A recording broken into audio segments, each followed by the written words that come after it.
Hi guys, update to selling my van and getting a new one. As I said, it's going to be a few months before I do look for another one. But I've made a list of things that I would do differently than I did in the Caddy. And I've watched a good few videos the last couple of days and see there's a few more Caddy channels out there, which is really good. Some things I'll do the same and some things I'll do differently. Things that I'll do the same are I will insulate it like I did before, both the floor, in the walls and in the ceiling. I had been told when I originally did it that condensation would form and things like that. That never happened. I will also ply line it, and I will carpet the walls again using that Veltrim stick-on stuff. Probably go for black or something next time.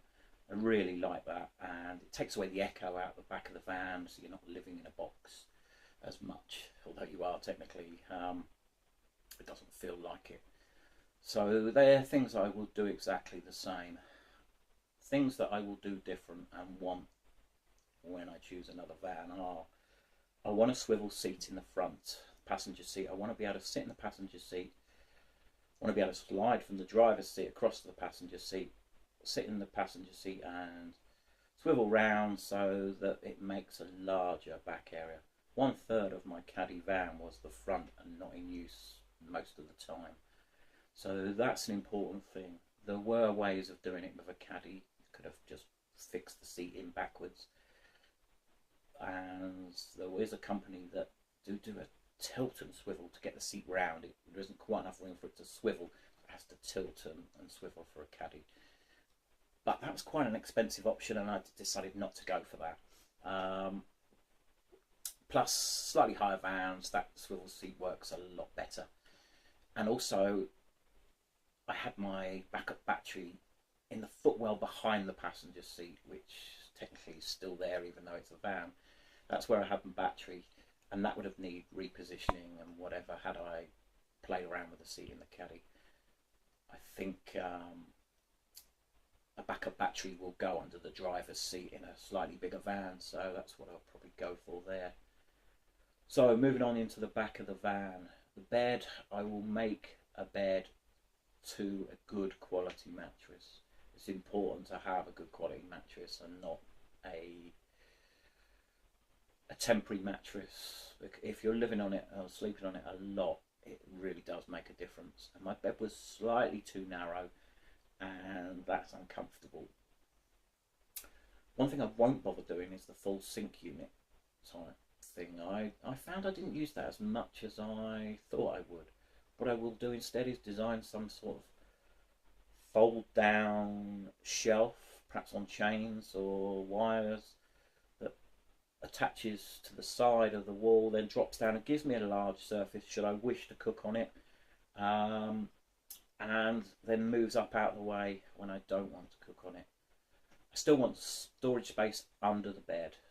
In a Caddy or a smaller van, it's a compromise between what you can get under the bed, the thickness of the mattress, and being able to sit on the bed and mattress without your head touching the ceiling. That was a fine line, and I originally did it so that I could fit a Thetford toilet underneath in case I needed it. I wouldn't store a toilet in the same way. I would have it so it can slide out in future from under the bed and not have to lift the bed up or the mattress up, pull up a flap and then get to the toilet. That was the wrong method. It was too cumbersome. Maybe I'll design some sort of box for the load. A fan or a vent. Before I do the insulation work, I will fit a vent or a fan to the back section. I know you can get the Flettner things, and some vents that open. I would definitely do that. Have good air circulation. Another thing that I didn't have on my Caddy was a window in the side door. I really like to have a window. The design of the Caddies the vans are very smooth and don't have, like a lot of vans do, the insets where a window would be if it was another type of vehicle, caravanette or such. And so it was a lot harder to do. And I think having a window in the side door again gives you that ability to look out. Often I surprise people by opening my side door when they have no idea I was in there.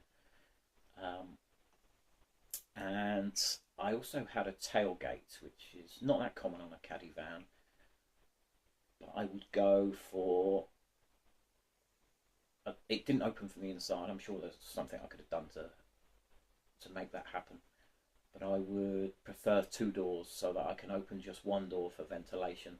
Having the sliding door open a few inches and the back door open a few inches allows an airflow, which is always good, especially if you're cooking in the van. I did cook in the van.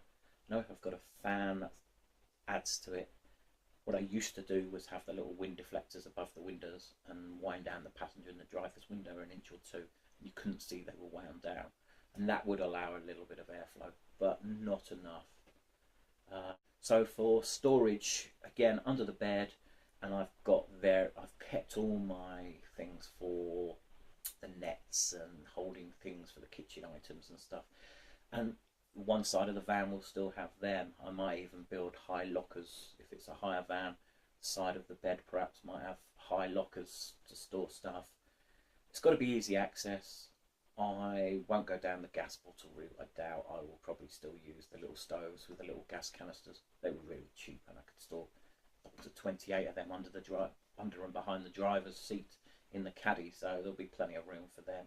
They allow me to take the cooker outside, and maybe I'll get a sort of canvas over and put it over the two back doors when they're open to give a sort of little extra sort of porch area, which will work then very similar to the way a tailgate does. When it's raining, it's nice to just sit at the back there and be out of the rain, but still be not trapped in your van and condensing up your van and whatever. So bringing the passenger seat into use as part of the rear part of the van is a big thing. And maybe, I know on the Ford Transit Connect, which is a small van, the seat folds really flat, making it a lot easier to get from the front or back. But that doesn't help in being a seat for me. So I'm going to look around and see what there is. Yeah, thanks for some of the ideas, the questions, and lots of likes and interest. Yeah, I haven't been on the... Once the novelty of van life wears off, and money becomes an issue, it's so easy to get in and out of doing YouTube videos and being involved in it, and I suppose that will happen again in the future.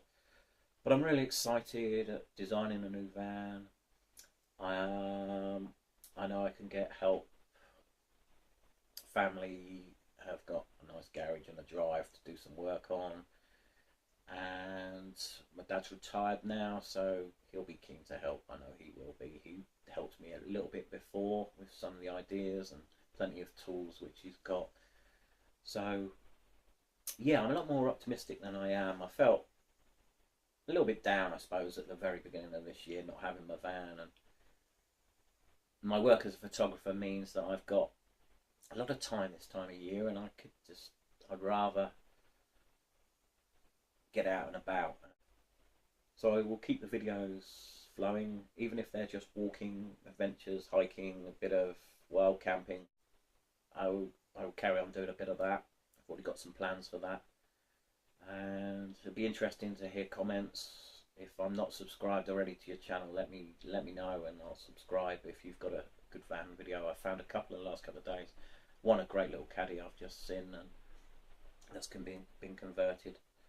And I can remember when I looked 2 or 3 years ago, there was hardly any caddy videos at all. So it's great now that lots of smaller vans are in use. So anyway, guys, thanks for the support. I can't believe how many likes I've got on, views I've got on the video that said I've sold my van. So yeah, thanks for that, and catch up with you soon.